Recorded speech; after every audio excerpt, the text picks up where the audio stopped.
Okay, we are now live on YouTube. Thank you. So good morning and welcome to Primary Care Commissioning Committee for Hampshire, Southampton, Isle of Wight, CCG.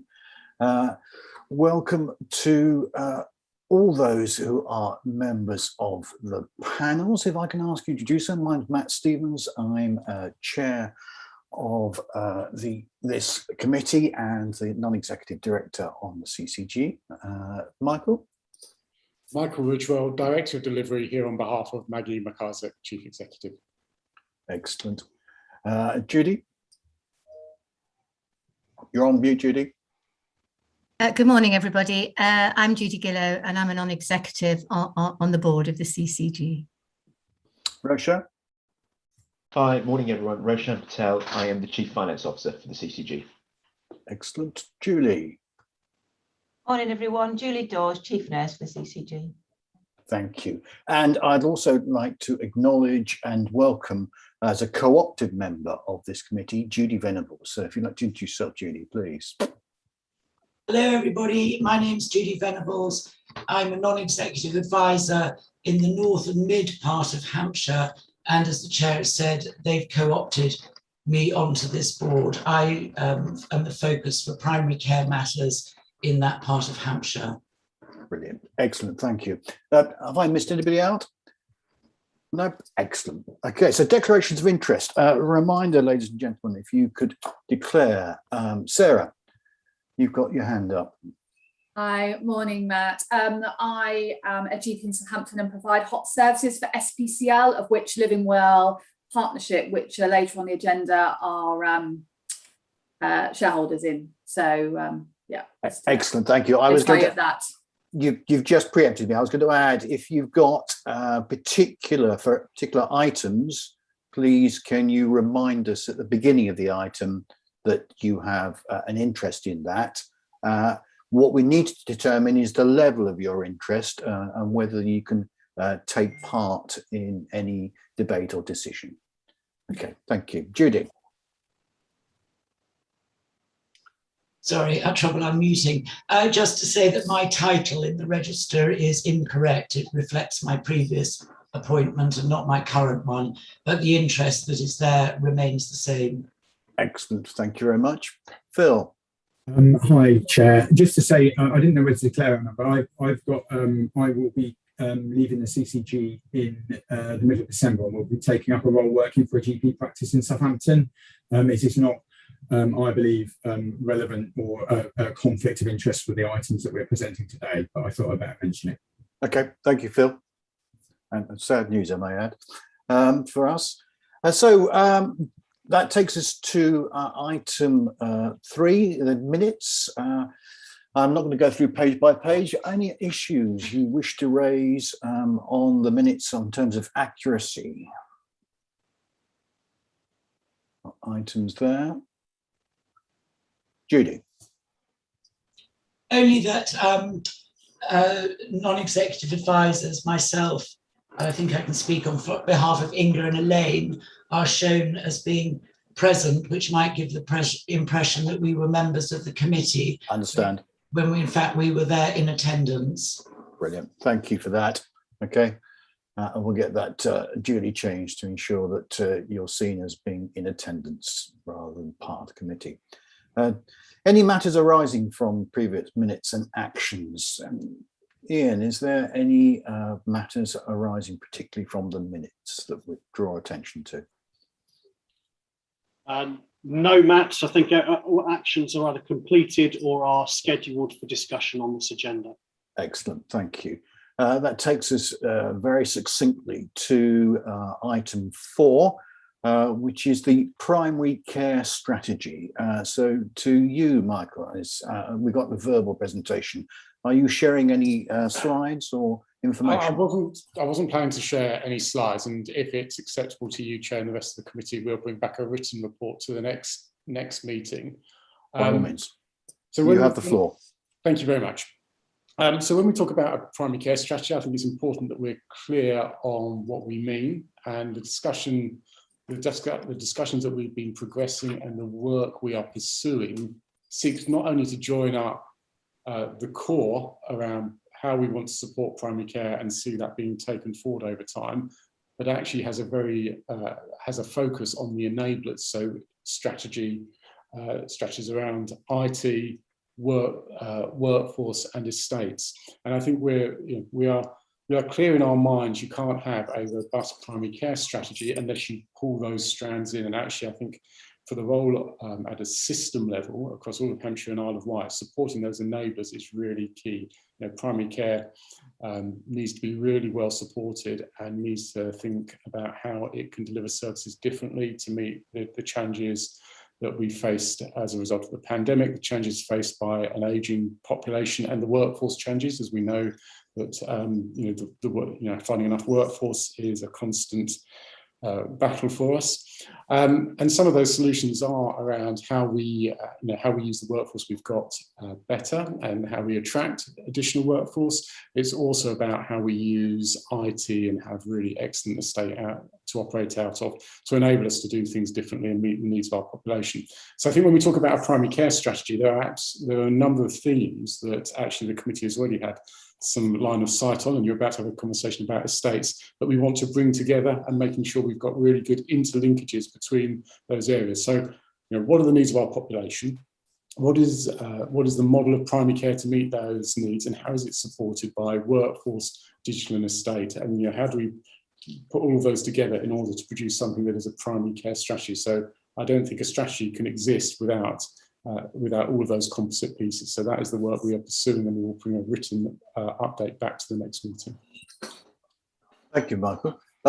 My initial question before I open it up to the rest of the panel is there a two-tier in terms of the strategy? Because do we need to build in and accept the idea that there's going to be local development in terms of local teams and local boards, as well as a strategic ICS? So is there two parts to that? So Matt, I think that's a really good question. I think that's very well observed. So, I think primary care needs to be recognised and applauded for the innovation. And I think that the key is that it's a local service providing local needs, and actually that innovation comes from the grassroots. It doesn't come from a central team covering the whole of Hampshire and Isle of Wight. Our job is to facilitate that innovation and to create an environment and provide the support for colleagues working at the front line to develop new solutions and understand the needs of their patients and how they meet those. So I think there is absolutely a dual aspect to this, and the last thing we should be looking to do is stifling innovation. There are some areas where clearly we need consistency, and what we want to do is get to consistency of outcomes, but actually the way you get to consistency of outcomes is often different depending on the needs of your population and what's in place, and that we can't stifle that innovation. So it absolutely has to have that two-tiered lens. So what does it make sense to do at a system level, from a support perspective in terms of creating that framework to enable delivery, but there has to be a focus on working in communities with primary care colleagues, supporting primary care colleagues to deliver. So I think you're absolutely right. There's two aspects to this. They need to be linked, and one, particularly what we do at a system level, has to be an enabler to the place-based working. Excellent, thank you. Judith Giller. Yes, thank you. And thank you for the update, Michael. I am looking forward to seeing the strategy because I think having a clear direction of travel is going to be really important. I mean, my question relates to how we move forward in the integration agenda. How are you going to ensure that the primary care strategy is aligned with other key stakeholder strategies so that it's not just different ways of working in primary care, it's across the whole pathway? So again, another very good question. And I think if you just look at the general policy direction in healthcare, and in fact you could say health and social care, clearly a very significant focus on integration and collaboration, and that's why we're seeing a move to integrated care systems, recognising that when we deliver care, it's often multidisciplinary and multi-agency. So primary care doesn't exist in isolation, and we know that the impact of services in secondary care or other community services has a significant impact on how primary care is delivered, and vice versa. If primary care is wrong, we see an impact on other services. So we have to build it up. I think if we look at the sort of context of delivery alliances, integrated care partnerships in other areas, and how those are starting to build that integrated working between providers, clearly primary care and PCNs are part of that delivery alliance model. I think the development of PCNs is one of the most significant things we've seen in a number of years, in terms of how we start to build cohesion between primary care partners to support delivery at scale, to support the resilience of primary care, and also those provide a vehicle to enable that integrated working with other partners. So I think the development of PCNs is a really key component of that integration model. So our primary care strategy has to recognise the role of PCNs and how we support their development. Thank you. Okay, thank you, Judith. Judy Venables next. Yes, thank you, Michael, for giving us that update on the strategy. And many of us on this meeting will have lived experience of the challenges that primary care faces, and to produce a strategy that covers the whole of the Hampshire geographic area and the Isle of Wight is going to be challenging in itself, with all the issues that you have articulated.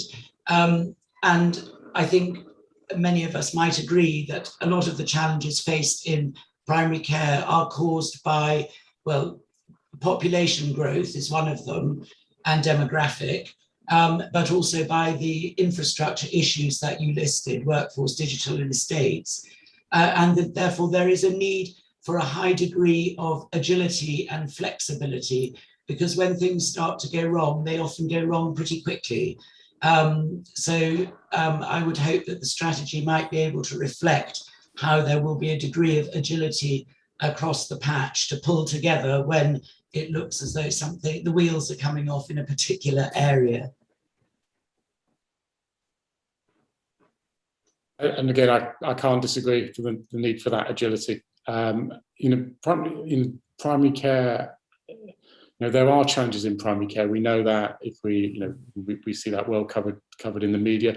Our ability to work in a way that is agile to support primary care, you're quite right.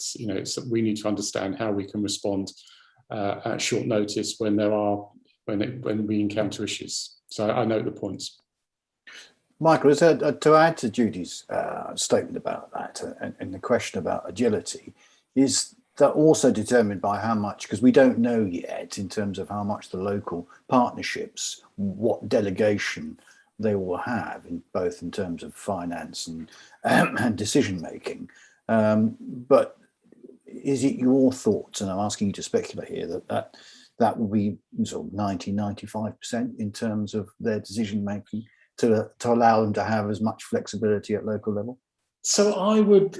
So this starts to play into the realms of the ICS development. It does, yes. I know. Sorry, apologies. No. Please don't apologise, because I think it's a good and appropriate question. From my experience of working with primary care over the years, I think the key is that local relationship and having good, strong support as close to the practice as possible. So what we know about ICS development is there will be an ICS body, there'll be an ICS partnership, but there will also be a significant focus on place-based arrangements and define place. And actually, my personal view is through the relationship with primary care, through those place-based arrangements, providing support for both delivery and development is absolutely key. So I would suspect that there will be quite a significant focus on delegation down to those place-based arrangements to support primary care.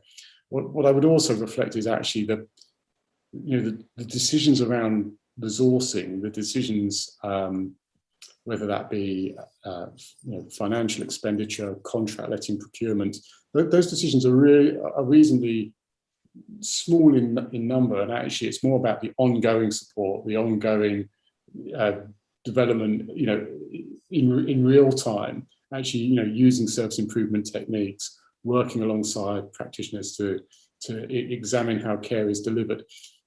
I feel that, clearly I think that is absolutely a role for place-based, but I would be surprised if there wasn't also a significant amount of delegation for the formal decision making. But that's a subject for future discussion in terms of the build of the ICS. Okay, thank you, Michael. Tracy. I'll just be very quick minutes in support of what Michael's been saying around the strategy. So I'm Tracy Savage, Party Director, Isle of Wight, and lead for Primary Community and Medicines Optimisation. So Michael, we are all working at place-based as well to develop this strategy. So it's being built from, if you like, place upwards. So I'm hoping that's the discussion we've had. And also, I suppose in response to Judy, in terms of some of the other key elements that we've got within our strategic direction to look at access, development, so primary care development and integration. So it calls in that point that you made about integration. So all of us are sort of all currently looking at how that would look at a place-based then for, I suspect, an overarching piece of work that that's getting pulled together at the moment. I hope that helps. Thank you. Thank you, Tracy. Barbara. Thank you. I think quite a lot of what I was going to say has been said, really emphasised. Always the way. Often is the case, yes. Really emphasise that starting from the ground up in a natural community of care, there are a lot of community assets in primary care and primary care networks. And it's at that level that primary care networks are currently working with all of the community assets to integrate from the ground up. Some of those will be NHS bodies, as in our community providers and our acutes, but some of them will be around social care and the voluntary sector. Going to be an important part of how we can actually maintain resilience at ground up. Obviously, we can't let that go without actually learning and sharing from that. And so there will be different levels at which we share. Some of those will be at a bigger place around, for instance, Hampshire or Southampton or Portsmouth, Isle of Wight, and some of those will be across the whole of the ICS. And so I think it will become apparent as we work through our strategy how that interfaces with our community providers, our acute providers, and all that happens in social care and the voluntary sector. And some of those things, it will be obvious that there needs to be a golden thread at that ICS level. And some of it will be particularly important at the ground and that street in which you live. What is really important is that that unit, that primary care network, we have to regard as the future unit in the ICS, is not just the practices, but it's all that happens in that neighbourhood. And we need to start to think in a much more integrated fashion. This committee is obviously much more tuned into the practices and the resilience of the practices, but that in turn will depend on all of the other places with which they integrate locally. Is it fair to say, Barbara, that social care and provision of social care and local authorities is still very much the elephant in the room in terms of policy and how we engage at a primary level? But you're absolutely right. And of course, those local trusted relationships we must build with practices and PCNs, just as we build them as an integrated care system with our health and wellbeing boards and all of our partners in health, social care and in the voluntary sector. Brilliant, thank you. Michael, can I ask you, you want to come back, but I can also ask you to conclude. That's all right? Yeah, of course. Actually, I just want to pick up on something that Barbara had said. So Barbara mentioned the voluntary sector twice. And I think we don't give enough, perhaps, airtime or credit to the vital role the voluntary sector play, including around the social prescribing agenda. Good point. So, I was pleased to see that Barbara mentioned that. There are a myriad of voluntary sector providers out there who we couldn't do without, quite simply. And some of those are under contract to the public sector, some of them aren't, and some of them are very small and some of them are very big. Actually, they provide a real wealth of services and support to the population we serve. And I just wanted to put a small marker down for how important that sector is and that we don't give it enough credit or perhaps factor it enough in our planning. I just wanted to pick up on that point because I've heard Barbara very appropriately mentioned them there. So we will bring back a more detailed progress report on the primary care strategy to the next meeting. As I started off by saying, I'm really keen that it isn't a standalone pure primary care strategy, but does really focus on those enablers, because actually if we don't get the enablers right, and actually I think at a system level, it's really where we can add benefit around those enabling areas. And I think I just wanted to perhaps then reiterate the point that colleagues have made, and I hope I did as well, about the importance for that place-based working, place-based support for primary care, which is where the really rich and granular relationship is. Brilliant. And Michael, can you assure us as the primary care committee that we'll have a strategy of even if just a bare bones of a strategy that will enable us to, and because I think we need to acknowledge that we're not going to be around come next April. Will we have a strategy that we can hand on to the ICS to say, look, this is the way we think we should be going? So by the time the CCG is devolved and we hand over to the ICS, absolutely there needs to be a strategic framework that we can pass on to the ICS as our legacy. I mean, I think I think there needs to be a strategic framework that sets the direction of travel, describes the work programs, and then the detail then sits underneath that, and it provides the framework for delivery, but with as I said earlier, with flexibility for the approach at a local level. Brilliant. Thank you, Michael, and thank you for your report. So takes us to primary care estate update. Martin, you should speak to your paper. Thank you, Chair. I won't display it. It's the paper and the cover sheet is in your agenda packs today. I'll just very briefly cover a few items from that. So in introducing the paper, this is a paper that I'm presenting on behalf of Andrew Wood, who is the Director of Strategic Finance and our designated lead for strategic estates issues on an CCG and an ICS footprint. So the paper today is covering the work being undertaken to develop a primary care estate strategy, work being undertaken to devise a prioritisation scheme for primary care estates developments, and it includes a suggested process for review and approval of schemes. It covers our process for awarding improvement grants and developing criteria for additional GMS space or GP services space. And it touches on the nationally led process to obtain information, a consistent database, which gives us more visibility about the quality, the condition, and the functionality available in our primary care estates. So just very quickly taking you through each of those items. On our ICS footprint,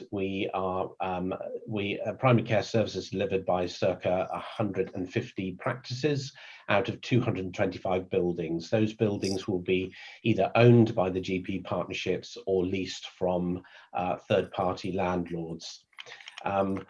We need a strategy to work out where investment is required in that estate to make sure that we develop the right estate, the estate remains fit for purpose, and that we commission a estate with our provider partners that is on economic and affordable terms.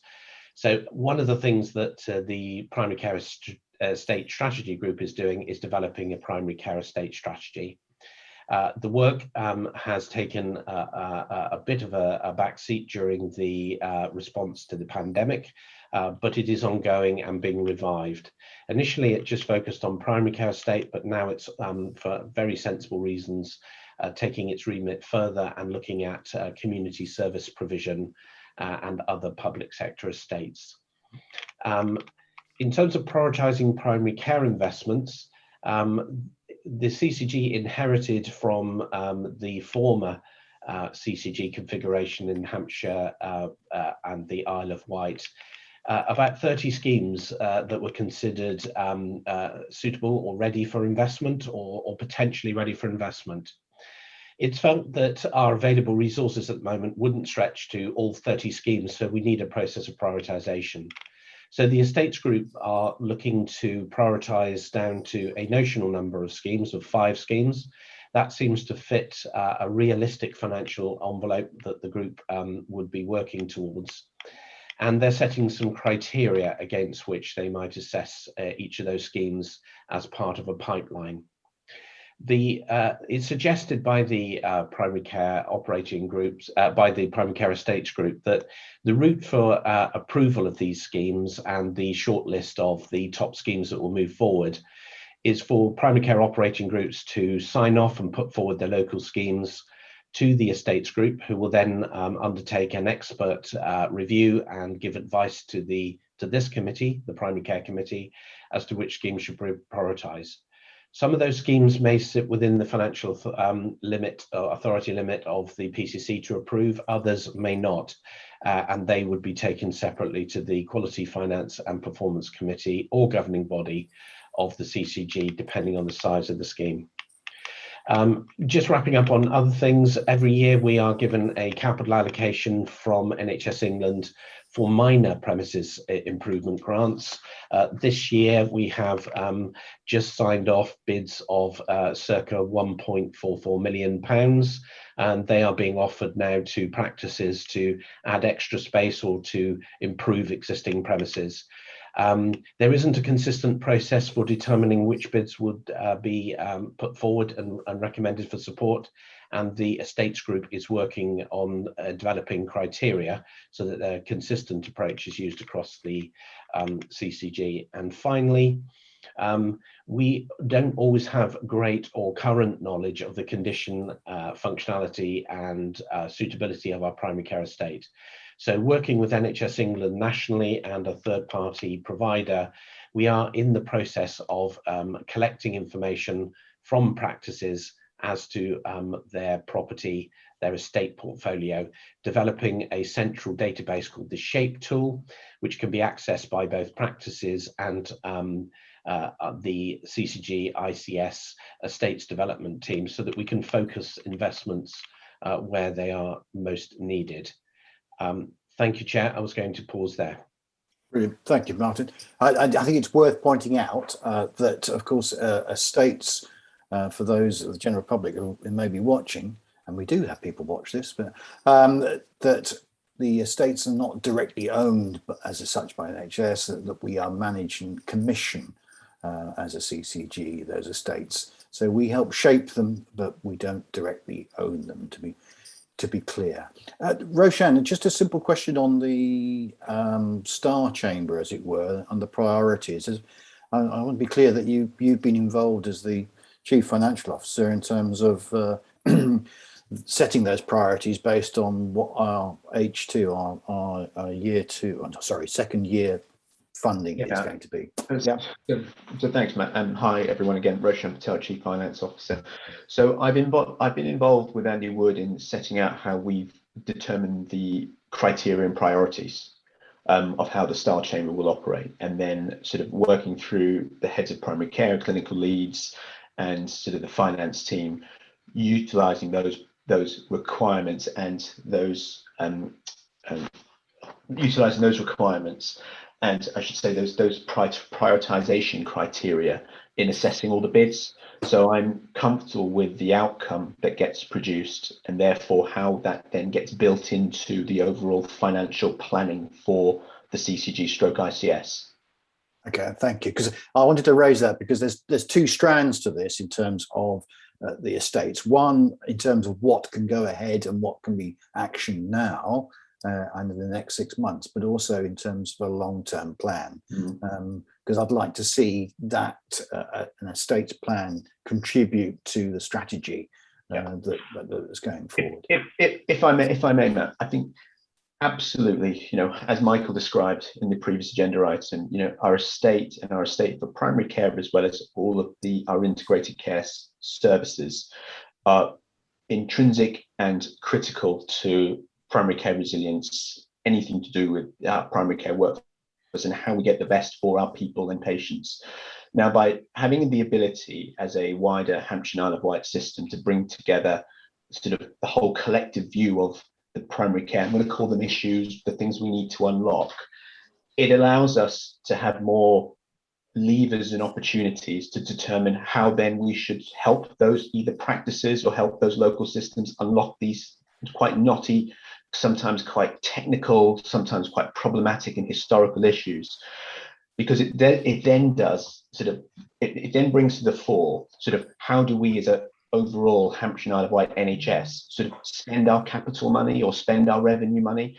Sure. In the past, as Martin described, the amount of capital, capital grants that's been made available to primary care has been little and very small in proportion to the amount of capital that's made available to other NHS providers within the system. So by having this process of bringing sort of together our combined views, gives us that real good foot at the table in terms of how do we access more infrastructure, more money for primary care.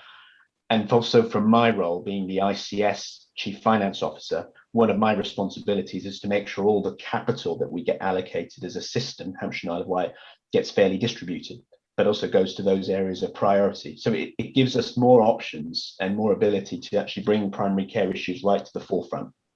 Brilliant. Thank you, Roshan. Michael, first to indicate question or statement. So it's a very, very quick statement. And actually, Roshan's covered some of the things I was going to say. Key component of the strategy, I think really important to understand what we've got. The other thing I would just say, I won't cover the same ground that Roshan's covered, but this also helps us engage more coherently with the one public estate agenda and actually work across agencies to make the best use of capital assets. So what you mean by that, Michael, is it's enabled to work with local authorities or even secondary care that may have estates and properties. Yeah, absolutely. I mean, I think the public sector could be accused of being quite siloed in its use of estate over the years. And actually the whole one public estate agenda is saying there's bits of estate that different bits of the public sector own. Can you come together to make the optimum use of what you've got? Because as you know from this paper, we are constrained around estate. It doesn't provide all the answers, but it provides one avenue to make the best out of the buildings that sit within the public sector. But actually, to really engage with that well, we've got to have a really good granular understanding of what we've got and what we need. Okay, thank you. So what will help us with. Julie. Thank you. Really helpful paper. Thank you. I just wanted to make the point, obviously, estate is so important to the high quality delivery of care. And just wanted to make sure in the prioritisation we're using things like CQC findings and issues on the risk register to inform some of that, because there's a lot of information there that we should be using, and particularly in the last year with IPC practice, actually making sure that the estate strategy and prioritisation takes account of that as well. Okay, yes. Thank you. Martin. Yeah, I would say yes, we do, in terms of making sure that any estate that we commission meets the minimum requirements for NHS estate. So that includes quality requirements in terms of infection prevention and control, and other issues such as the quality access. So we do look at all of those requirements. Okay, brilliant. Thank you. Judy, Venables, that is. Confusing, isn't it, when you've got... No, it's not. It's not. I've just got to remember to use the surname. Martin and Roshan, this is an extremely welcome paper, and I suspect I speak for all of us who are PCOG chairs in the local area. It's very much needed, so I'm extremely welcoming of seeing stuff written down. Honestly, the length of time it takes to agree projects. I've got 2 programs on my patch. One's been going for more than 8 years, and one's been going for more than 10 years, and they're still waiting approval. And in that time, the NHS has reorganised itself probably about half a dozen times. Most remarkably, on one of those programs, the money that was approved early on has managed to survive all those reorganisations and flow through to where we are today. So that in itself is an achievement, I feel. But if you like, I'm speaking as an informed member of the public. It is quite remarkable the speed at which these programmes progress. So from a locality-based area, and depending on what delegations we get from that Michael referred to earlier, we can recommend schemes from an operational service delivery perspective, because at the moment we don't hold the purse strings, and that's absolutely fine. And we will do, whatever we need to do to ensure that proposals are going to help service delivery in accordance with our locality plans. What I feel is quite important on this is the communication out to the primary care clinical community, because we are in essence talking about, little, well, not little, so much little, some of them are quite large, independent businesses. We all know the primary care model, and yet they have to, if you like, dance to our tune. We need to bring these people on board with us so that they understand how it's going to work, what needs to be done. And so my question is really about the communications with the clinical and clinical director community. Will those comms be done centrally, or are you going to be asking us to communicate this sort of thing at a local level? Thank you. That's a very good question. I think the flavour of the comms may come from how this committee responds to this paper, because the committee is asked to support an approvals process.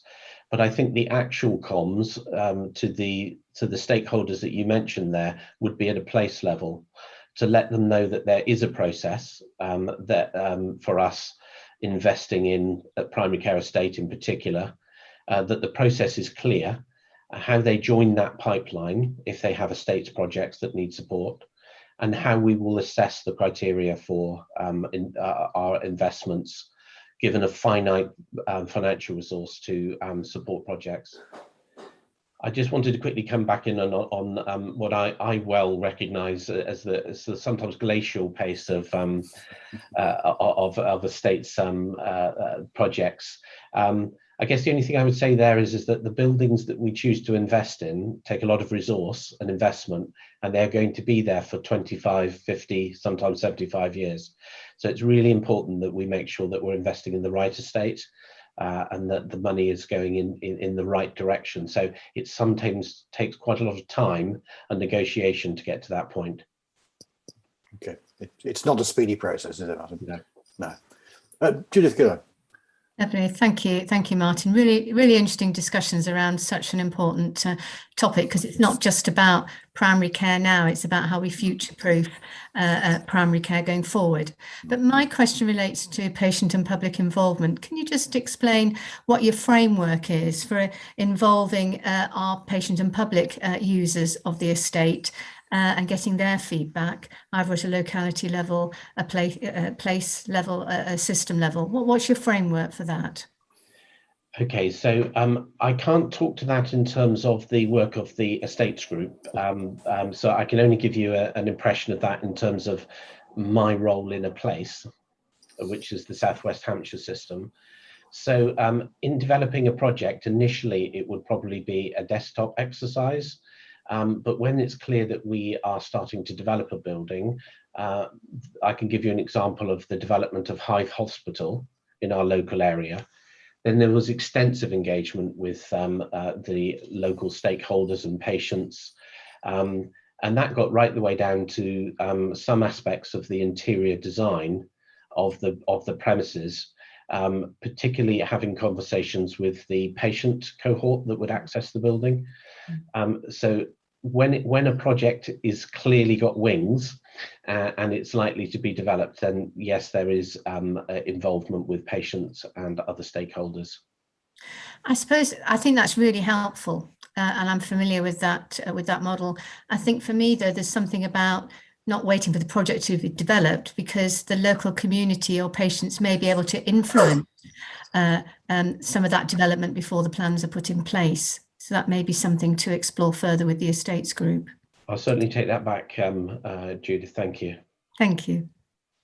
Thank you, Judith. Barbara.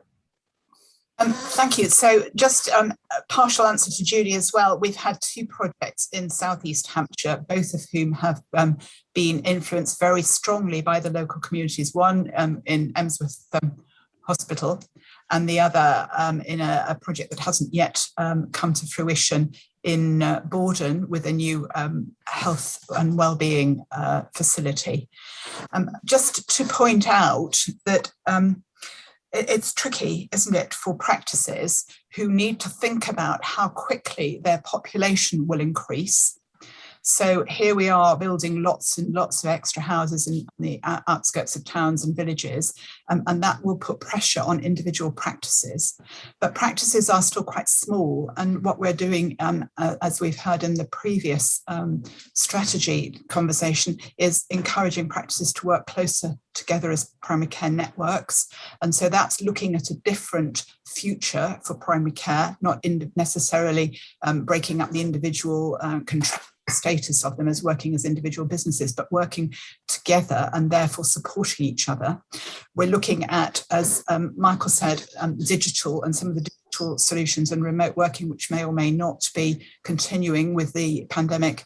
And as Julie said, the IPC requirements for seeing people face to face are quite particular. And we're doing that at a rather glacial pace, as Judy Venables pointed out, but we're trying to project into the future. So it isn't going to be very easy to get that prioritization framework together. It might be okay for now, but really we need to think into the future pipeline of what will be necessary. And that might not come from individual practices, that might rather come from localities. And I'm not sure that we've built that into this particular way of working in the Star Chamber as yet. Thank you, Barbara. Point duly noted. I think I'd like to move to approval of the, as we've been asked to in terms of the recommendations, to approve the report, but also approve the route for the primary care premises investments as proposed in the paper. But I think we all need to add, and please correct me, members, if you think I'm erroneous in this, the consultation process, how we communicate with both public, but also the businesses, and let's be clear about what they are in terms of our GPs, the businesses that are involved, but also to ensure that the business case for any development put forward by those businesses includes appropriate research into how they can best get the public estate across the board put into that. So I think we need to acknowledge and also pass on some of the work needed for bids for estate work, as it were, to be to the GPs and the practices and the PCNs themselves in terms of getting that consultation done, but also working with other providers on their public estate. So members, can I have your approval? I will take silence as approval. Thank you very much.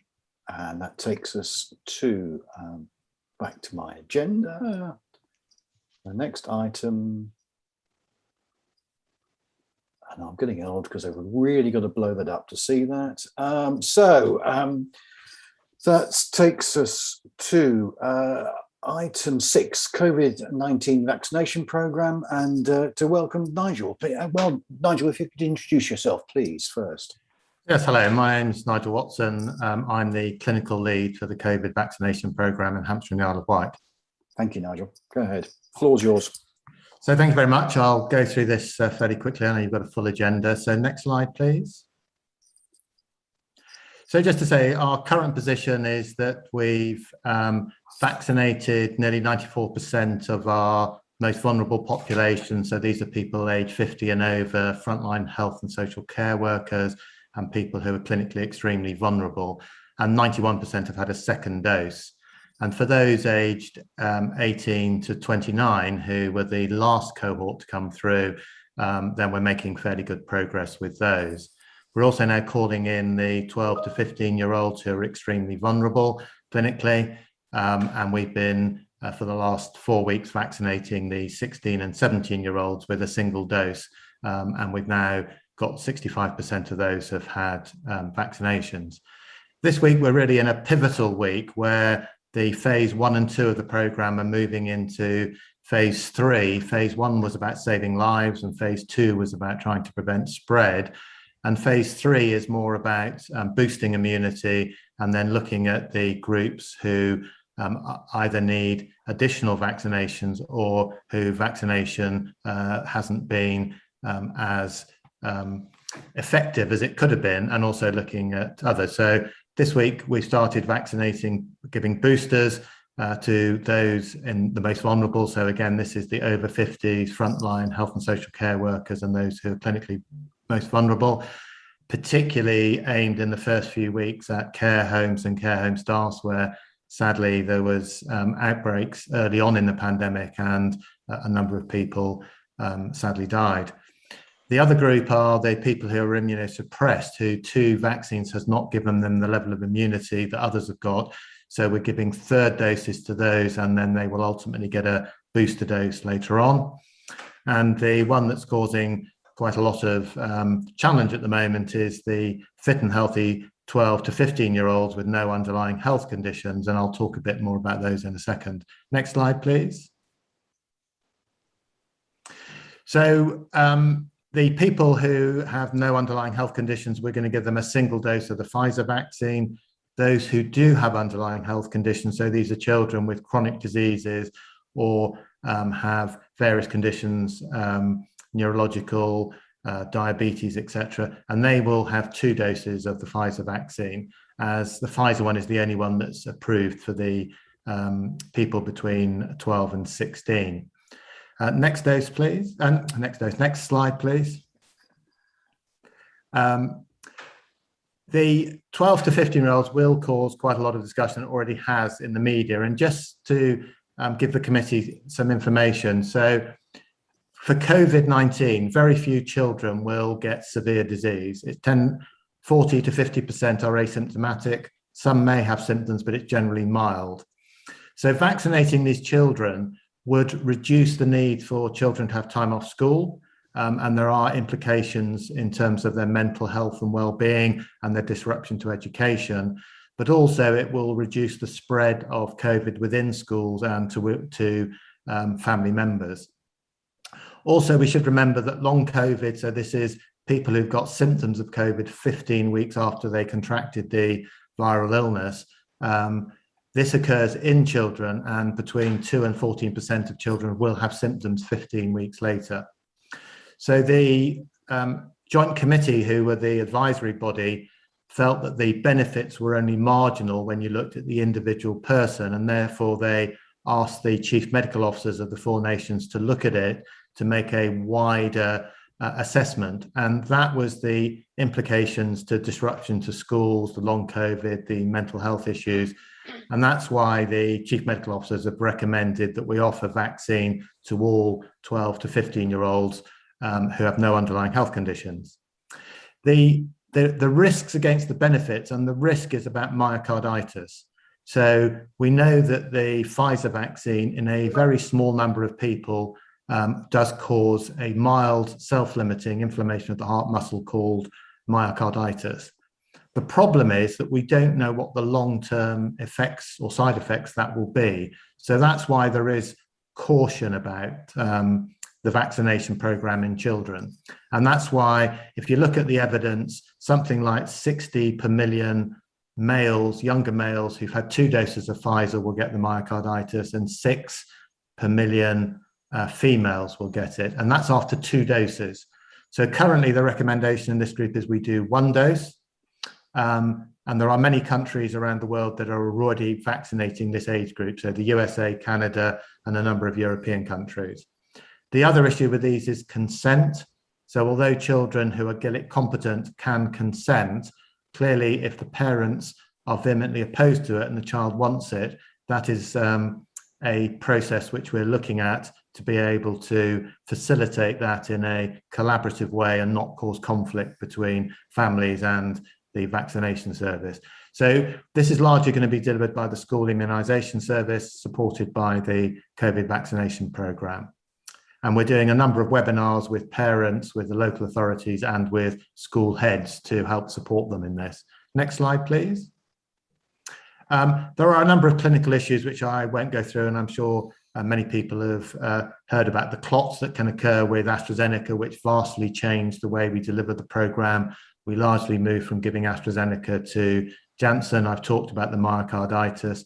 Pregnant women, it's really important that pregnant women are vaccinated. A recent study showed that of 160 women who were critically ill with COVID, none had had 2 vaccinations and only 3 had had 1 vaccination. There is a risk both to the mother and the child. So we're doing some work across Hampshire to increase the uptake of vaccination in pregnant women. And there's obviously an issue with anaphylaxis to some vaccines, and it's particularly the Pfizer and Moderna, which is why we observe people for 15 minutes after vaccination. Next slide, please. We're now entering the flu vaccination period, and one of the challenges is that last year, because of lockdown and other things, the level of circulating flu was very low. Public Health England expect the level of flu this year to be 50% higher than normal, and if this comes at a time when we get another wave of COVID vaccination, the risk of overwhelming the NHS is significant. So we are progressing with trying to give an expanded flu vaccination program with the COVID boosters and some of these other specific groups.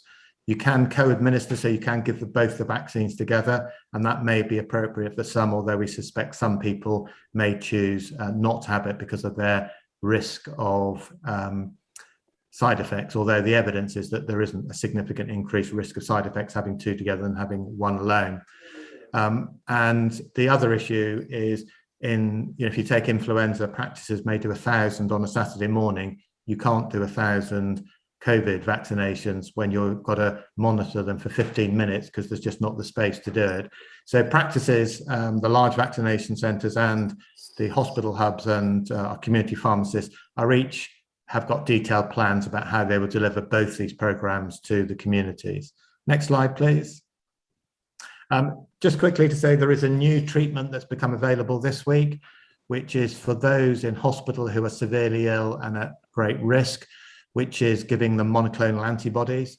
So this is by an intravenous infusion. It's what Donald Trump was given in the States. This is now will become available in our hospitals this week for a very select number of patients. We're also working on a plan to have a community provision of this treatment. So for patients who will be pre-identified as being really high risk if they catch COVID, they will be notified that they are on this list. And if they test positive for COVID, they'll then be contacted and then they'll be screened to see whether they're appropriate for this treatment in the community, which should reduce the risk of hospitalisation and more serious disease. Next slide, please. So I'm happy to stop there and happy to answer any questions. It just gives you hopefully a brief oversight of where we are.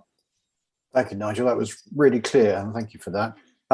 My first question is what I'm really concerned about as the CCG Primary Care Committee is the ability for our GPs and PCNs to deliver the vaccination, and particularly the booster. Are you confident? Can you assure us that they have both the capacity, the ability, and that the vaccination centres are taking on their fair share, as it were? Yeah, I can assure you. We've actually put probably less capacity in the vaccination centres. We can increase it if needed. But many people like myself who are GP returners do the vaccination. So if you take North Hampshire, for example, there are no frontline staff vaccinating. We've expanded the workforce and used GP returners, nurse returners, etc. In the other PCNs, then they've done similar. They've brought what's called non-registrant vaccinators in. So these are not frontline healthcare professionals. Other people are doing it. I have to say it's a great honour and privilege to do the vaccination. Patients are really grateful for it. And some GPs have done extra sessions outside their normal clinical work and found it quite rewarding. It's relatively straightforward to do. It is actually quite nice to talk to patients about it. So all our PCNs have signed up to delivering phase 3 and have started sending the appointments out. So I can assure you that the workforce is there. We've got additional workforce through the Workforce Bureau who are available if needed. We've got the large vaccination centres. I say we can increase the capacity if needed, and the community pharmacies will contribute to some of that. We're also standing up the hospital hubs, who will largely deal with their own staff and not do external people, because we definitely don't want the hospitals to take frontline staff off to go into vaccinating. So it will be largely done through their occupational health service. So yes, we do think we've got the capacity, and I say we've got good buy-in from general practice. Just briefly, probably it's worth mentioning the vaccine programme has been very successful. We've delivered 2.62 million vaccines in Hampshire and the Isle of Wight. Looking at public health data, that has probably saved about 3,000 lives, avoided about 4,000 hospital admissions, and probably prevented about 800,000 COVID infections in people. So although you see the numbers of infections per day, and we can see that in Hampshire, by any stretch of the imagination, the COVID vaccination programme has been hugely successful. It's probably worth also saying that COVID vaccination is only one bit of the strategy about trying to get on top of the pandemic, because being fully vaccinated doesn't give you 100% protection of catching COVID. But if you are vaccinated, you're much less likely to catch it. And if you catch it, you're much less likely to be hospitalised or sadly die of it. The figures are something like you're 10 times less likely to be admitted to hospital and 11 times less likely to die of COVID if you are fully vaccinated. So I have no problem whatsoever in recommending to everybody that the benefits of the COVID vaccination far, far outweigh any potential risks. The next question is about the supply. Early on, we had supply issues. Is the supply chain smooth, for want of a better word?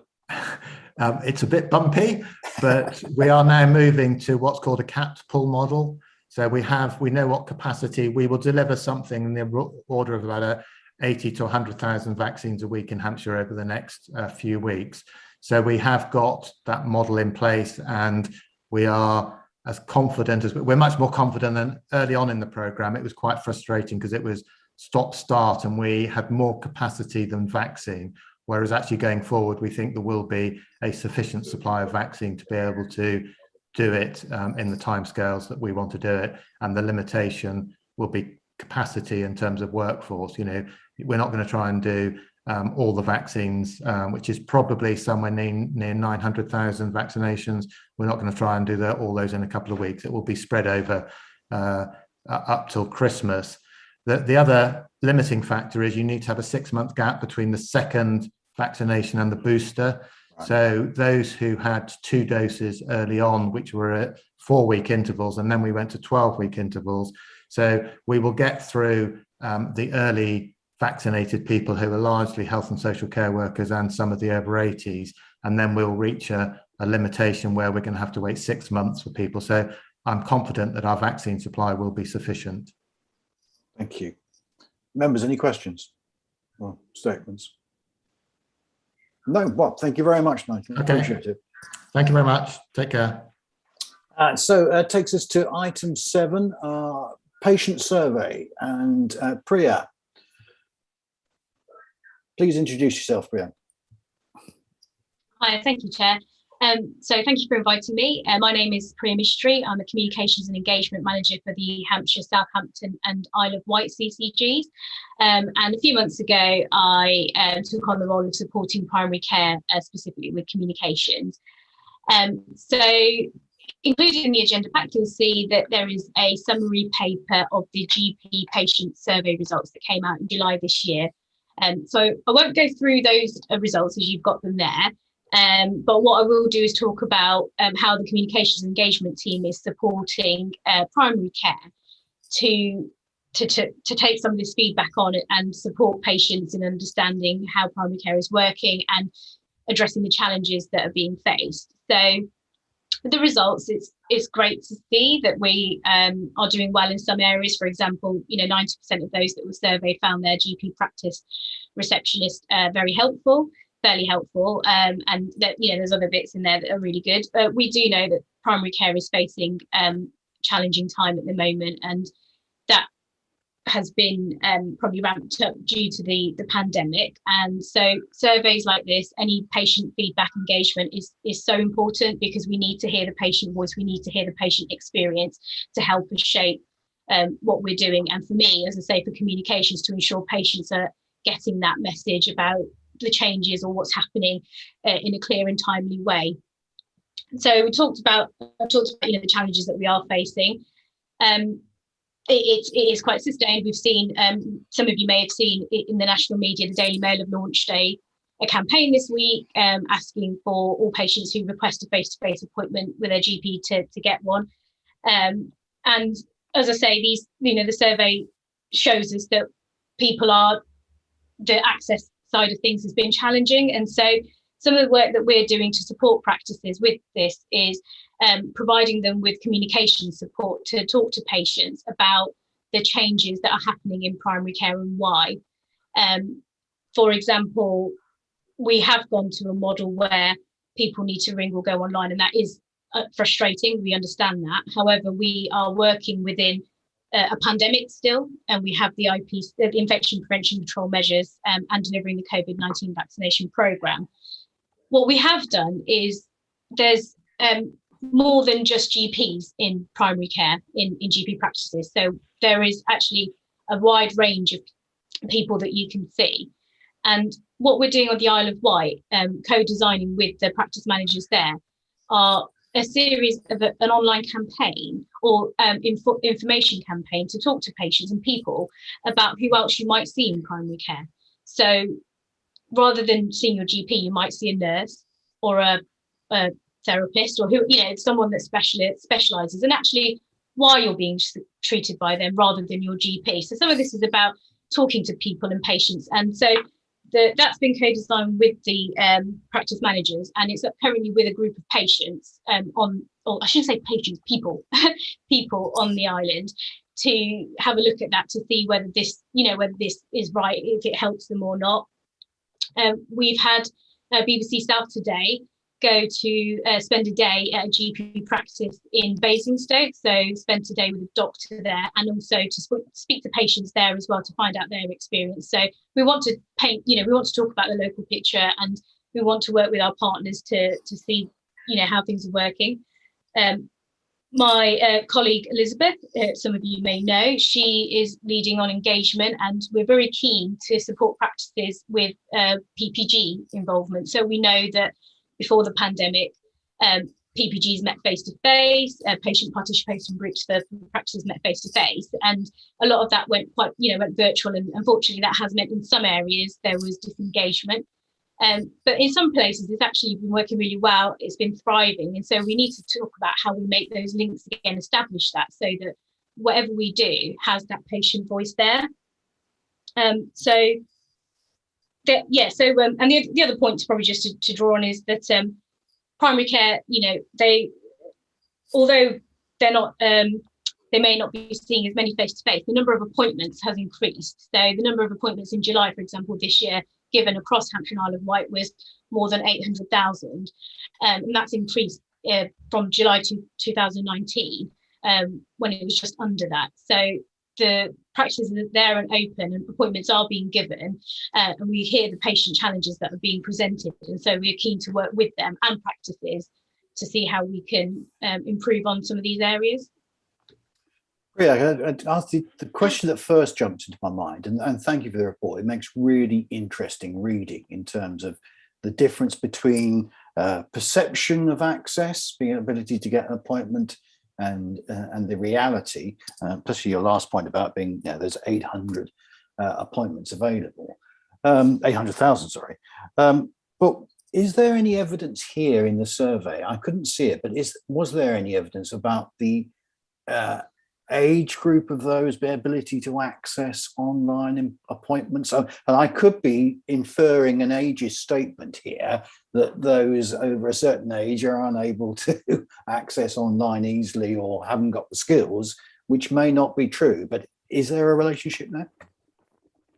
Thank you, Chair. So I haven't seen if the survey is broken down by responses by age. So that is something I can take away and see if a further breakdown, or if there is any information that we have separate to this survey in any of the engagement work that we've been doing. So I can find that out and see if there are any links. And I better make a public statement and an apology now for anybody who consider themselves in the older age group, who are technically savvy, ability to access online. Okay, it is a general point I'm making. Any questions, members?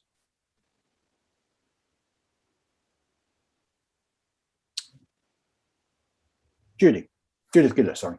Yes, thank you, Priya. I think this is really important, and a lot of encouraging feedback for our GP practices, who we know are just overwhelmed and very, very busy.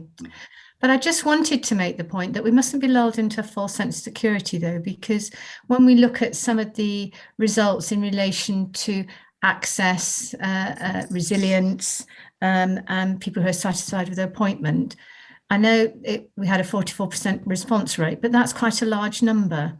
And we do know that there's lots of stories, whether they're myths or whether they're real, but lots of patient experience stories around the patch where they've been really upset and unhappy about the approach. So I think that linkage with the PPGs and the practices in the localities are going to be absolutely crucial with this work. We know there's variation across the patch. We know some areas are doing really well, other areas are struggling for a variety of reasons. I'm making no judgment because I know how hard it is, but we must make sure that we do focus on that, I think, because I think that's it's key nationally, but it's also key locally in certain areas. It's Judy, it's that difference between perception and reality as well. Yes, but absolutely.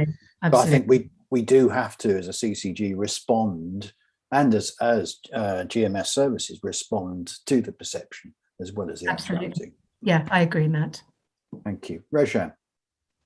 Matt, I was going to just really reiterate what Judy had just said, just about being being thoughtful about what we're seeing, but being careful about what we don't know, because it's what we don't know and what is not being reported, and what we're not seeing, which is where we need to be trying to sort of tackle, where we need to be going and focusing our attention.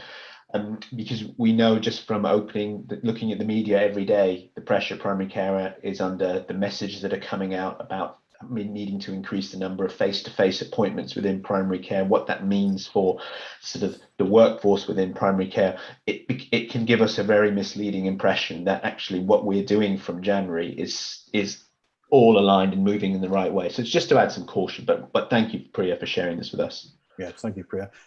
Julie. Yeah, thank you. And again, I would agree with the comments made earlier. I was going to make the same point. Just one other point was also, I don't know, Priya, whether it's possible to look at any inequalities in this. So in addition to the group that Matt said about potentially some of the elderly, but maybe other groups with diverse backgrounds, etc. And I don't know if it's possible to pull out to what extent they are the people that are finding it difficult to access or are not accessing services. Yes. Agreed. Actually, yeah. Thank you, Julie. For I forgot about the more vulnerable groups. Definitely. Barbara.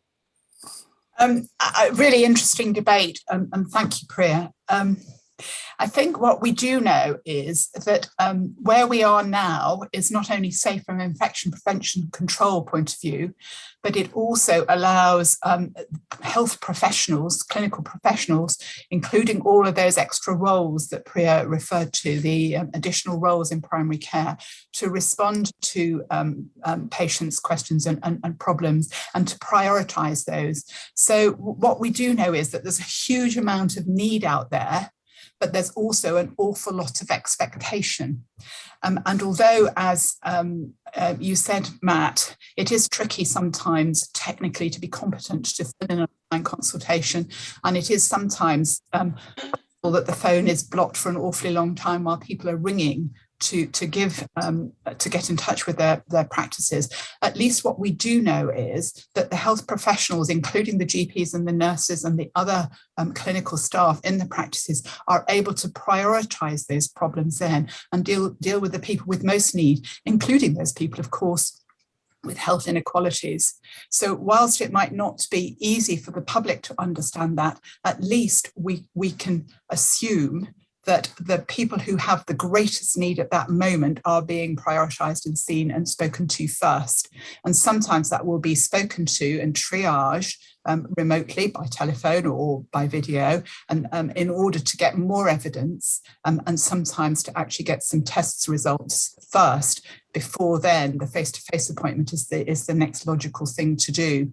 And that's quite difficult, I think, for the public to understand. We've certainly had practice participation group meetings across localities to try and explain this to patient groups so that they can spread that information further. And I think it is quite tricky to pick that sort of stuff up from the Daily Mail. But practices are working very hard to prioritise those people that really need to be seen as soon as they possibly can.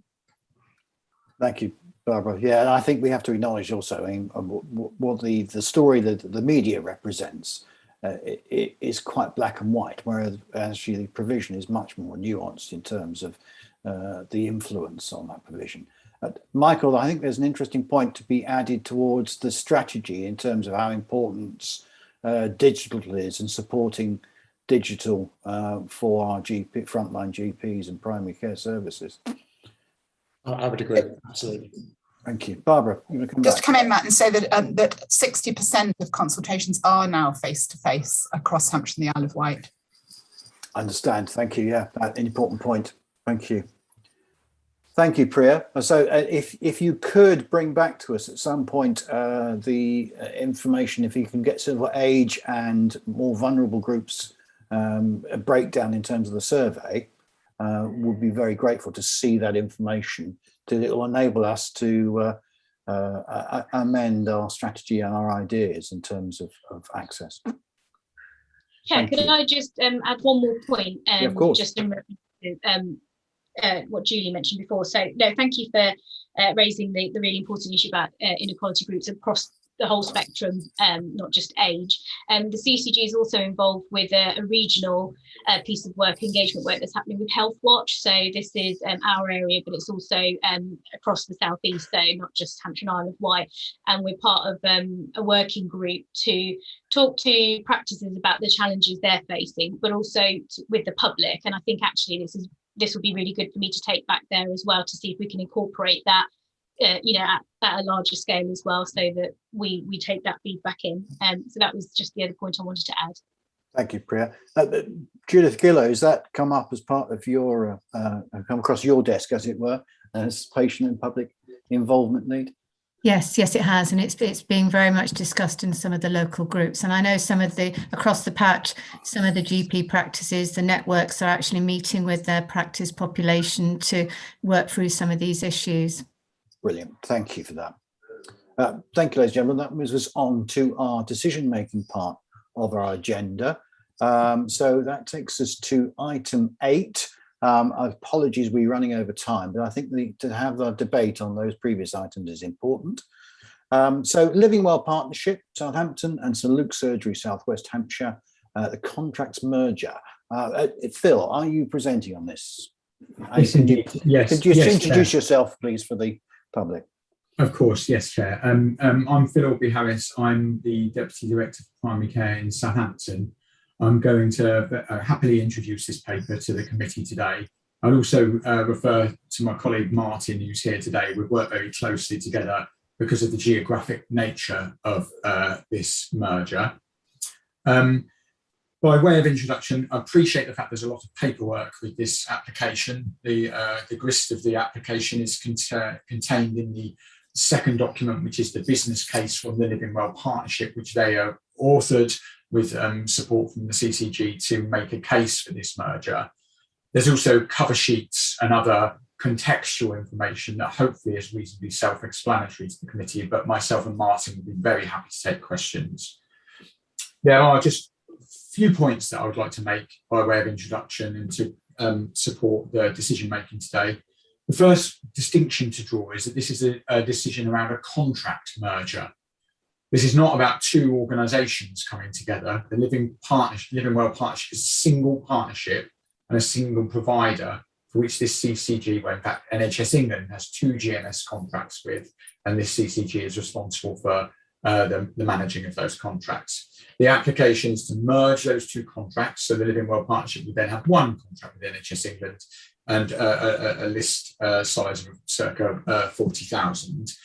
They are already operating as one organisation. They have one management team, they have one set of partners, they have one governance arrangement, and they are formed one primary care network in 2019 when that was approved by the predecessor organisations of this one, that being the Southampton and West Hampshire CCGs, approved that they formed one PCN.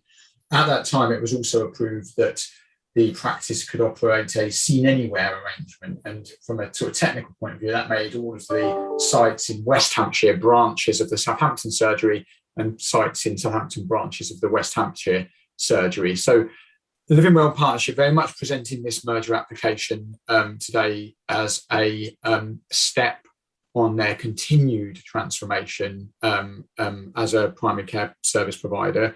It will, and they make this case in their business case, by efficiencies within their organisation. At the moment, they run 2 clinical systems.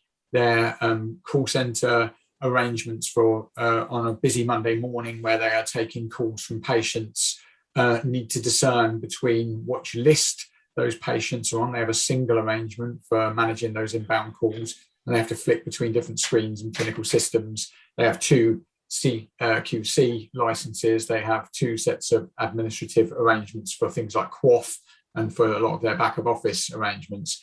They are very keen to consolidate these arrangements through the contract merger. That will bring them efficiencies. They see those efficiencies being passed on to patients, in that they will be, have more time to answer the phone and to manage direct patient care. They also see the efficiency being passed on to them as an organisation in terms of their resilience that they are very keen to build on. They know they're an organisation which is on a journey of transformation and improvement, and they are clear that they see this as being something that helps them to achieve that. I'd also like to draw the committee's attention to the patient and public and stakeholder engagement section within the paper pack. This was supported well by our CCG through Tom Shepherd, who worked closely with the Living Well Partnership and stakeholder organisations to test views around the merger and to explain the merger, and to also give Living Well Partnership an opportunity to respond. And so their responses are also included within the paperwork as how they would look to mitigate some of the ill effects or any concerns about the merger. The second to last thing I wanted to raise is that this is got a significant geography to it. In a few years ago, when this was first mooted by Living Well Partnership, the 2 practices were in different CCG patches, and the practices were members of different CCGs. That's no longer an issue, but there are other considerations in terms of the way that we have commissioned community mental health and other services which have geographical patches that are largely discerned through the member practices of those geographical patches. And what we have done is work with Living Well Partnership and our provider organisations to mitigate any negative impact or impacts in terms of service continuity and how patients, when they are referred to, say, a community nursing provider, they are referred to one which is proximate to where they live and is well placed to meet their needs. So, and then the last point I would like to make before myself and Martin would be very happy to take questions, is that this paper, this merger application, has been to both the PCOGs of West Hampshire and Southampton, and it's been recommended by both of those PCOGs that this committee support this application for a contract merger.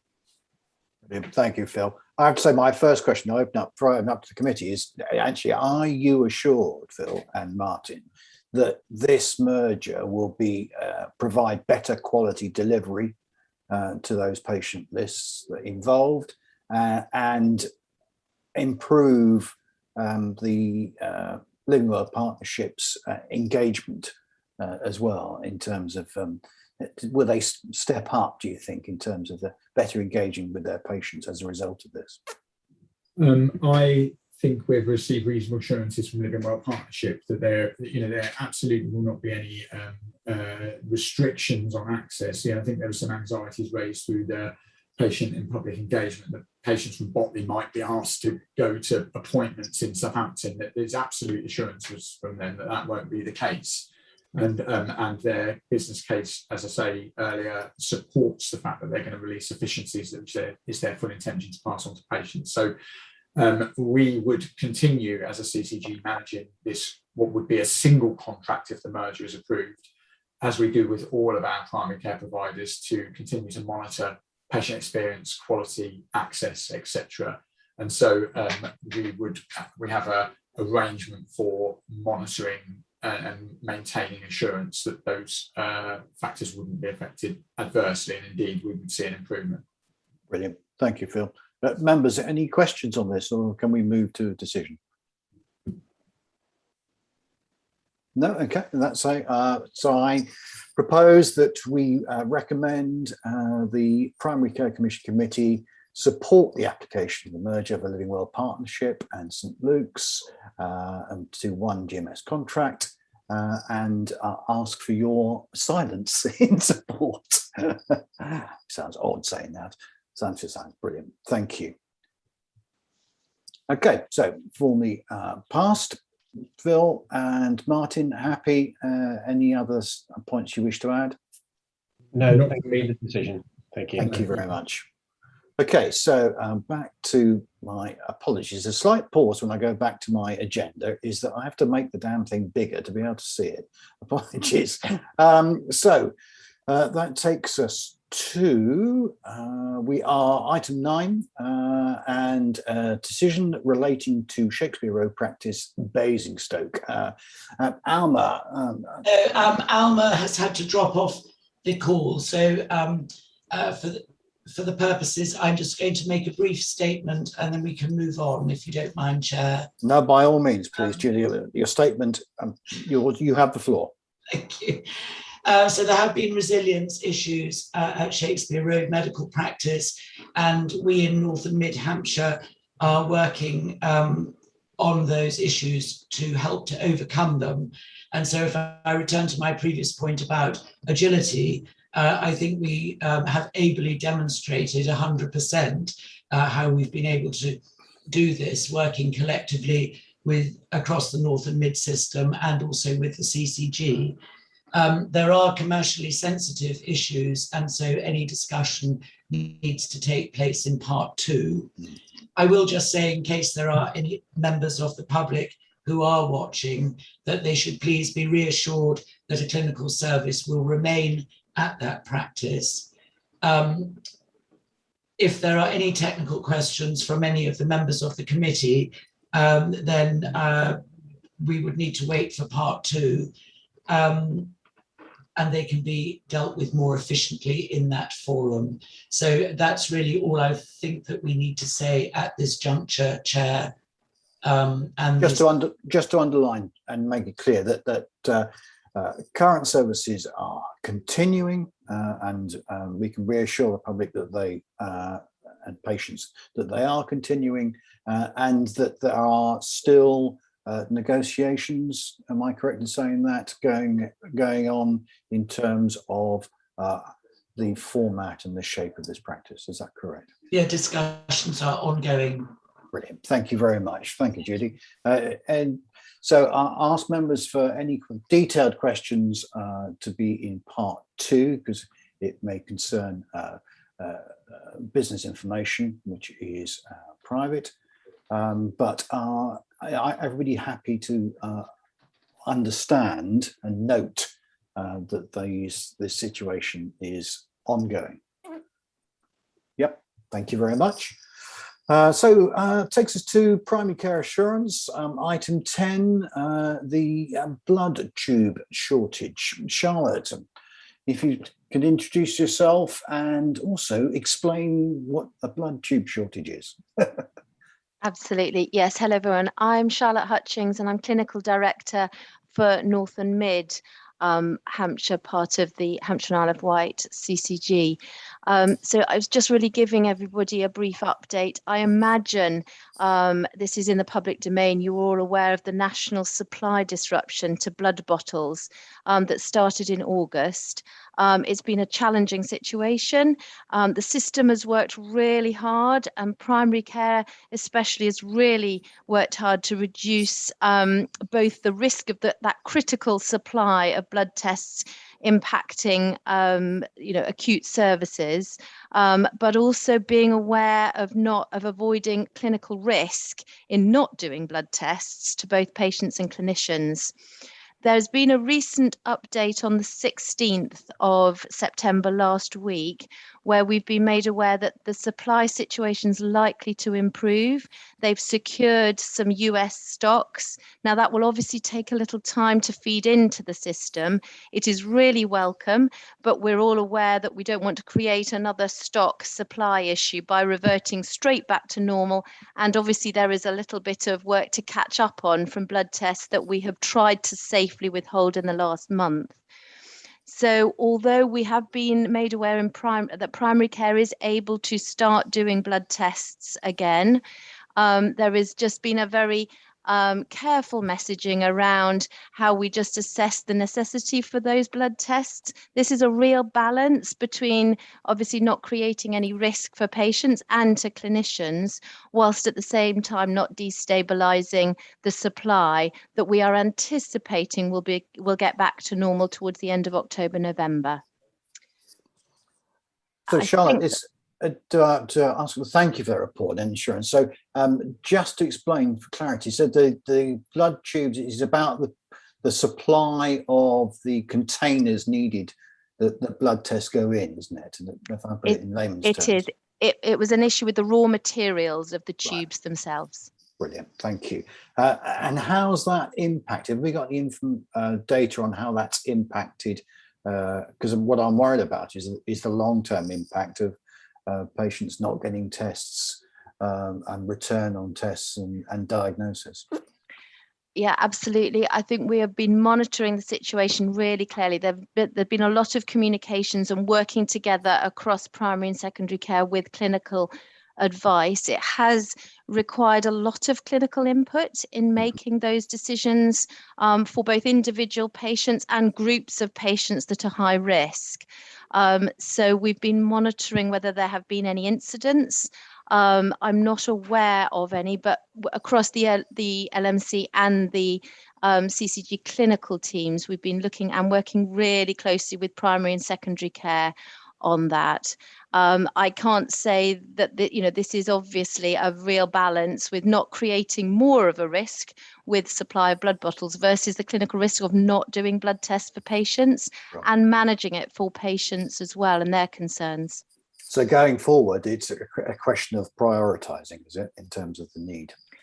So it has been a question of prioritising up till now, while maintaining, not putting, those really critical clinical, those blood tests that are clinically urgently needed will not be refused. Going forward, it's a question of getting back to normal. Right. So for any clinically necessary blood tests, we've been supporting our clinicians to be able to do those. Whilst just being aware of not creating a second supply issue with obviously making up from some blood tests that may have been delayed, those that we have felt clinically safe to delay in the last month. Brilliant. Thank you, Charlotte. Sorry, I had to get that clear in my head. Michelle, question. It's probably more of a comment because I think you sort of raised it a little, Matt, was the fact that of the consequences of delaying some blood tests won't be seen instantly and may well be seen in 3 to 6 months' time. So yes, those ones that are clinically relevant now to be done urgently, we've been continuing, but those ones that one might have done pre this problem but decided not to, those are the issues that we may face in 3 to 6 months. So when you say, have there been any sort of quality issues at this point, and I think we can say no, but there may well be something in the future to look out for. And locally on the CCG, locally on the island, we're going to be looking at that, see if there are any quality issues arising from this. Brilliant. Thank you, Michelle. Members, questions? Okay, thanks, Charlotte. Thank you for that update, and really important. And then can you keep us informed on the long-term impacts? That would be very useful to know. Absolutely. Thank you. Item 11, primary care prescribing. Neil, the floor is yours. Thank you very much, Chair. I'll just, if I may, I'll just pick out a few issues from the report. Obviously, it's quite long. So, in terms of financial performance, just to say that we've included a graph this month on the sort of spend by place. That's on page 4. I haven't actually sort of weighted it, so it's just literally the spend, the actual spend. I'm sort of umming and ahhing as to whether to include a weighting, because the weightings we've got don't account for everything, and there's a danger of sort of people comparing things without that. But anyway, you can see, we are monitoring prescribing now at place for a number of items. Antimicrobial stewardship, which is section 3.3 on page 9. Judy raised the issue last meeting about the broad spectrum antibiotics, so I've included a scatter plot which shows the CCG's position with regard to both items per weighted population, which you can see that the highlighted dot is HSI.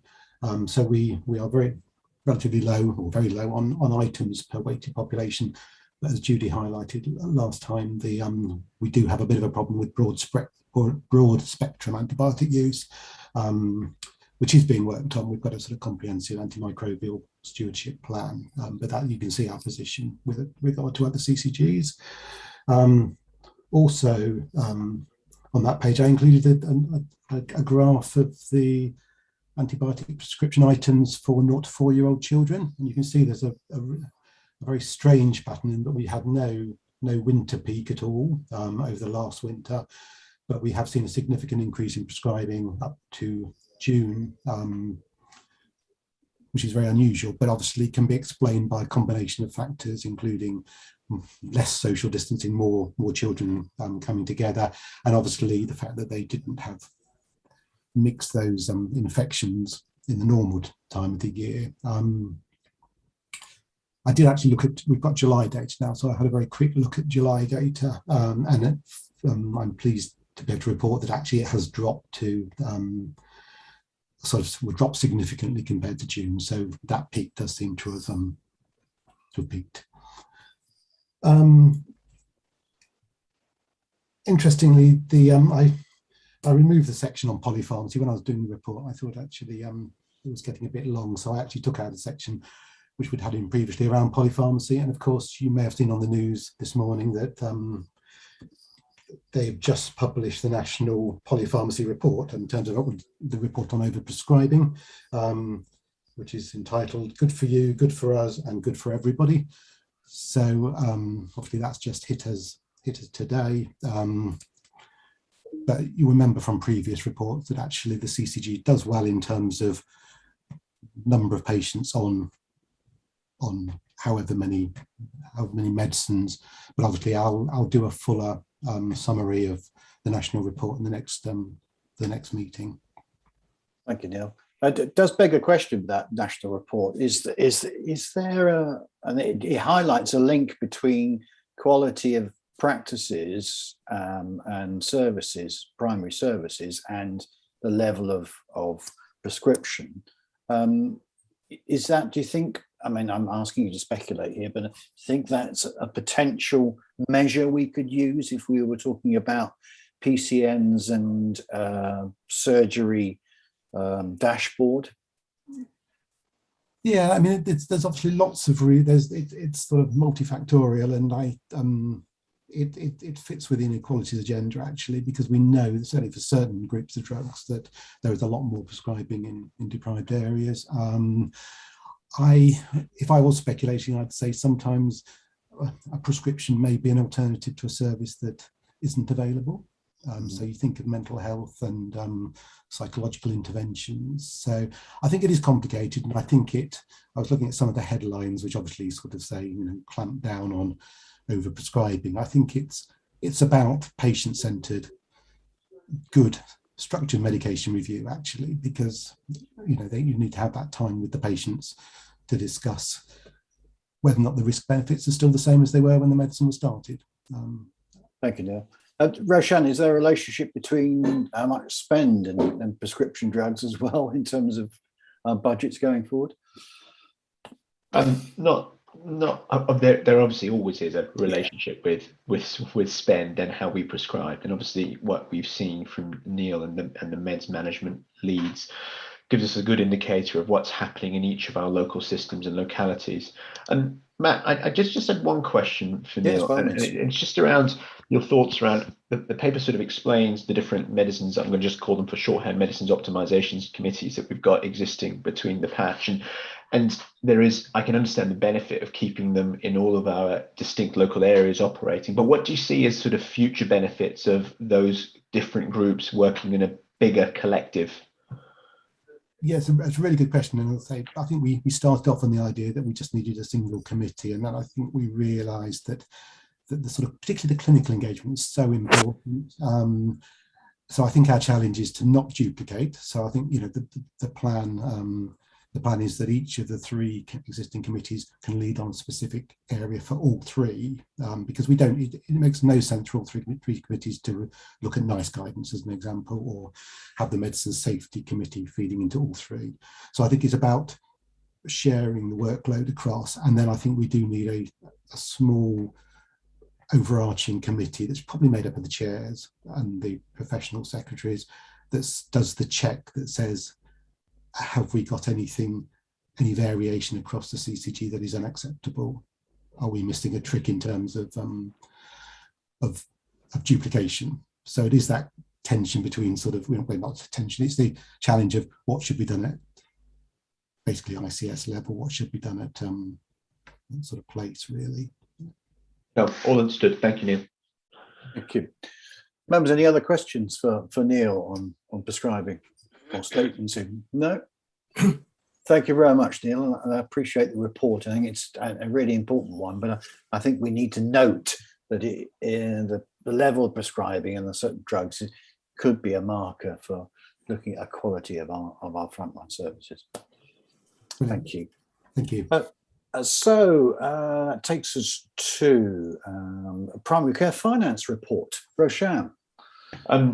Thanks, Matt. I'm going to introduce David Bailey, who is our primary care finance lead for the CCG, who's going to talk you through the paper.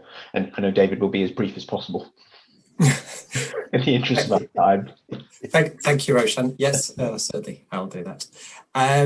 So I'll just quickly, actually, the briefest way to do this might just be to share the paper. So if I just share that. Okay. Hopefully you can see that now. Nothing's appearing. There we go. It's coming through now. Yeah, great. So yeah, so quick refresh. As you can see, in terms of the allocations for the response to the pandemic, we're working in half-year segments. So the current half year here shows that we've got around £155 million for the primary care budgets and about 139 million for prescribing. I'll talk through both in turn. I'll start with primary care. As you can see, and this will help with the briefness of this, that we've not actually got any significant variances against the primary care in itself, although the delegated commissioning does warrant a little bit of what's underneath there. So if I just look at the second slide here.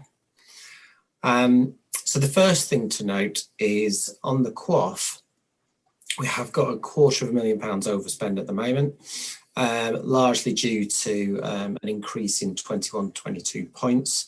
But we've got budgeting reserves for this, so we've mitigated that, so that's not an issue. Equally, in other GP services, we've actually seen quite a bit of a spike within locum costs and for sickness and maternity.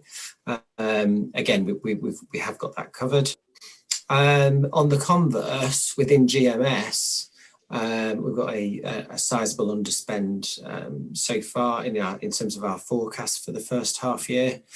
That essentially list sizes haven't grown as much as we expected, and we've not used the contingency that we'd put into that either. Quick note on rent. Whilst no issues with there are some historic issues being dealt with, but I can assure this committee that we've actually provided for this in previous years on the balance sheet. So when those issues are resolved, there won't be a sort of financial issue at that point. Can I interrupt you and ask you about, yeah, of course, in terms of the rent and inflation, in terms of the level of inflation, is it realistic, the 3%, or that we've allowed for that inflation in the rent? Yes, certainly. There are all sorts of issues at the moment. So yeah, we've got that in the provision there. But like I said, most of it's covered. So we've not got any issues there at all. Okay, thank you. So that was the primary care overall. So as you can see, there's no financial issues there. Prescribing, slightly different in terms that we're forecasting a 1.9 million overspend for the first half year. I was quite encouraged with Neil's previous report, where he said he's just had early sight of the July data, which has shown a drop of this worrying trend. And I think that was going to be my point before I started, actually, that we've only had 3 months of actuals. Prescribing has been a little bit volatile with the pandemic, and it might take a little bit longer for a proper trend to emerge. So that's predicted. And again, this doesn't, even with the 1.9 million overspend, that's not a risk to the finances of the Hampshire, Southampton, Isle of Wight CCG. We have been able to mitigate that through the use of reserves. Brilliant, thank you. David, can you remind us what QOF stands for, just for the benefit of the public? Yes, Quality of Outcomes Framework. Okay, thank you. Members, questions? Roshan, do you want anything to add to that in terms of? No, nothing else to add, Matt. Thank you. Members, questions, comments? No, we're duly noted then. Thank you very much, David. Appreciate the report. Thank you. And it's nice to hear that the CCG is so on top of our finances. So any other business? Oh no, sorry, I've got to item 13. Apologies, I'm jumping ahead of myself, realizing that we're slightly over time. Primary care operational groups terms of reference. Martin, we issued those terms of reference, did we not? Thank you, Chair. Yeah, so I think your committee produced a set of terms of reference in the scheme of delegation that went down to individual PCOGs. Individual PCOGs at one or other of their meetings considered the terms of reference and endorsed them, accepted them as suitable. I can't say that they are 100%, but they are 99.99% in line with your original template. One or two PCOGs made minor changes to an occasional word, but nothing that contradicts the statutory function of the PCCC. Thank you. In terms of delegated commissioning. Brilliant. Julie Venables, comment, question? Yeah, sorry, I couldn't help this with my ex-governance and audit chair hat on. I obviously looked at them just to see, out of interest, what individual variations we have made. And as Martin has said, it's minor. It's things to do with attendance and what have you, by and large. Just one point, I worked out by a process of elimination that the terms of reference that start on page 28 must belong to the Isle of Wight, although they don't actually have a title on them to state that they do belong to the Isle of Wight, which may be just slightly angels on a pinhead, but just thought it was worth mentioning. Thank you. Thank you, Julie.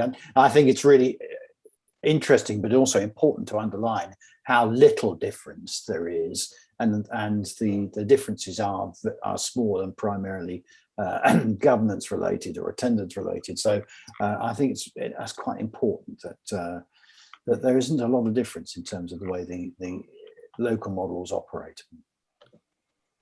Okay, thank you very much, Martin. I appreciate that. Thank you. So any other business? Item 14. ladies and gentlemen? No, thank you very much. Key actions from the agenda. Primary risk register is our next item. There's none being flagged for this part one. So that takes us to the date of the next meeting, which is the 17th of November. And to thank everybody and to apologise for overrunning, but I think the debate that we've had, certainly in the first part of this agenda, has been really important. And so I think it's useful that we've had that debate and those questions. So I would now like to close the meeting. Thank you for your attendance and have a 5-minute break for us to come back